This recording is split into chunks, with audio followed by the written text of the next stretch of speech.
There he was, the lone figure of a boy. His sword lay under the shade of a tree. She remembers the first time she saw him. To her young eyes, he moved as if dancing, and the world danced with him. The gloom lifted. For the first time in years, she felt a ray of hope.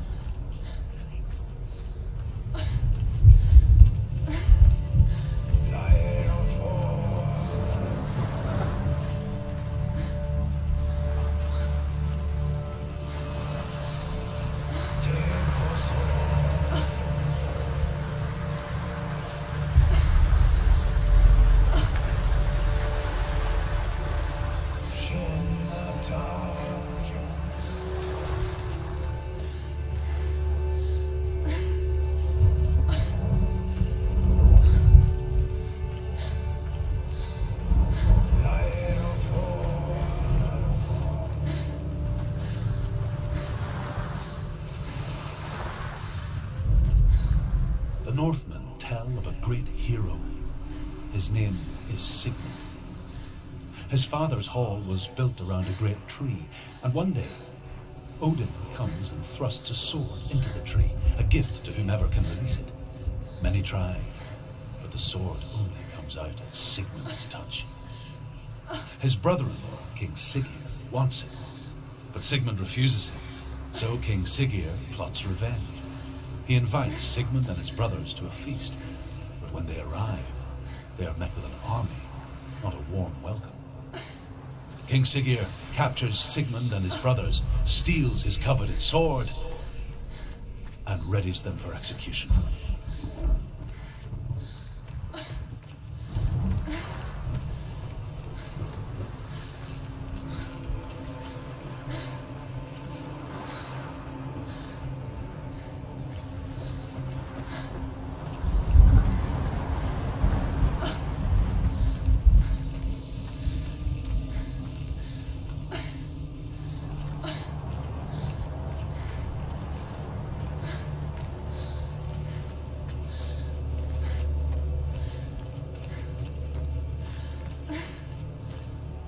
Day after day, watching from afar, she mimicked him, perfecting her own secret dance, wishing those fleeting moments of light would stretch out to last forever.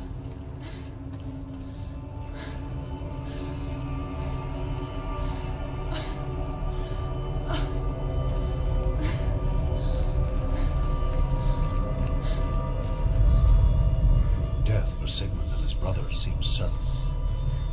But the king's wife is Sigmund's sister, and she begs for mercy and implores the king to chain them up instead. He agrees. Not for mercy, though, but because he plans an even more cruel.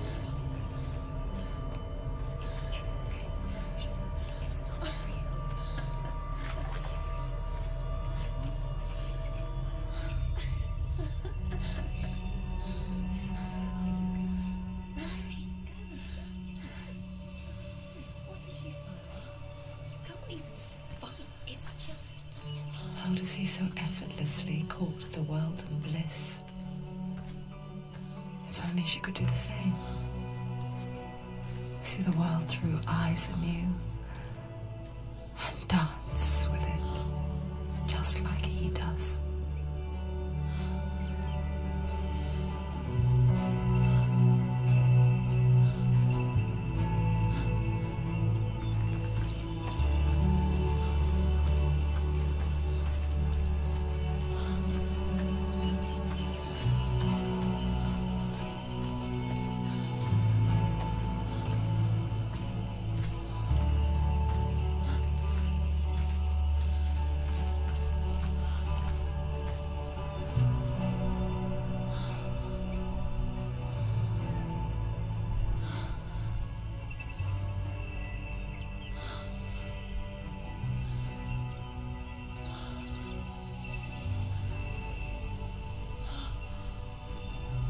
What's your name?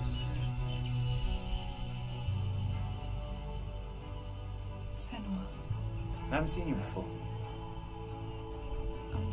I don't leave home much. Oh, Zeno's daughter. I have to go. Wait. Who taught you to fight like that? No one. No one? Well, I watched you, and... You learnt all of that from watching me? You should become a warrior, you know. Me? I'm Dillian. I'm here for the warrior trials. Just come and watch. And bring your sword. You can't put it into words. That moment when you look into the eyes of the one who is supposed to reassure you, make you feel safe. It only takes an instant. Fear swallows you before you have a chance to make sense of it. And darkness becomes a part of who you are.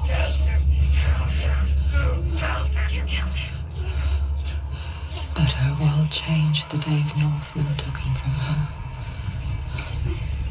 Senua knows that there's no going back to how things were.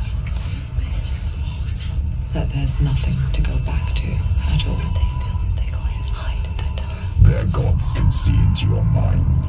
They will use this power to destroy you. They won't stop me.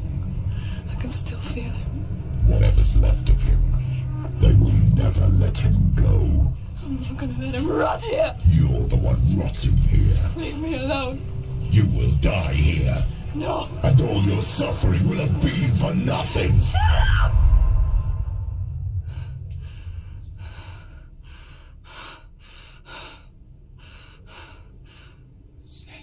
Dillian? Is that you?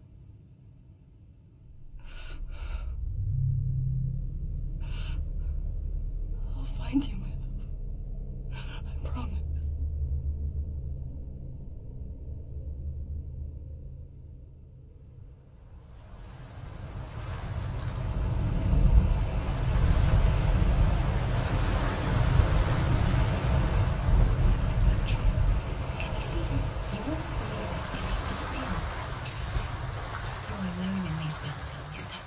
Nothing lives here.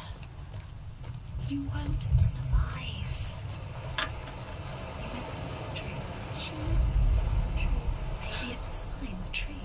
What's he trying to tell you? He's waiting for you by the tree.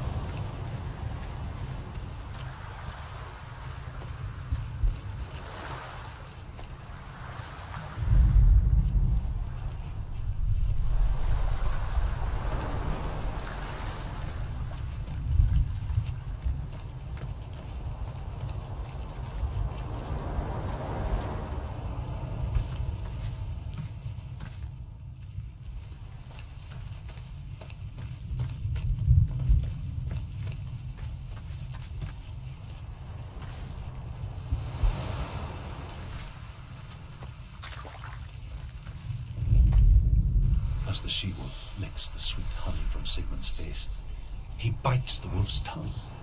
The she-wolf pulls away, but Sigmund holds on. The chains break, and he is free. After his escape, Sigmund lives like us, hidden in the forest. His enemy, King Siggeir, believing him dead, as his sister plots revenge. And for vengeance to succeed, even the great Sigmund needs help. So she sends her sons to him. But their blood is weak and corrupted, and they're put to death by Sigmund.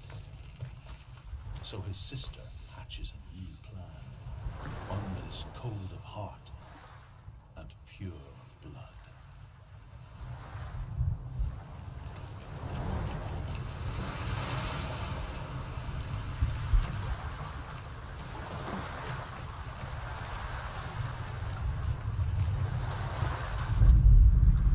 Sigmund's sister trades shapes with the sorceress, and in disguise, she lies with her own brother. She gives birth to a son named Sinfjotli. After a time, she sends him to the forest to Sigmund. He tests the boy and finds him strong and fearless, and so they go to take their vengeance on King Siggeir. The luck is not worse. They're captured, and Siggeir has them buried alive.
A sword that can slay gods. Its name is Gramr. It was forged by the god of all Northmen, Odin, and gifted to Sigmund, a great warrior. I need this sword. It's important. Can you help me? The sword appears whole, but it is an illusion. It shattered into shards long ago. It is said a great warrior can reforge Gramr by answering the trials of Odin, one for each shard. The roots of the tree of death will take you to new lands where you will face betrayal. There it is. Focus. Focus. Focus. Use your eyes. Look. Get closer. Can you see? A king in the north forced the dwarves to make a sword that would never fail and never rust, and that would slice through iron and stone and bring victory to its bearer. But the angry dwarves cursed it. It would be the death of a man every time it was drawn, and it would be the death of the king. Let me tell you about the sword Tyrving.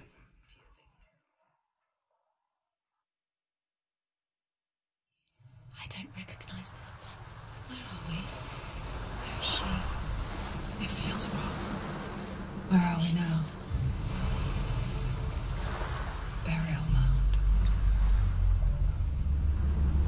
So strange that we go to such lengths to bury death.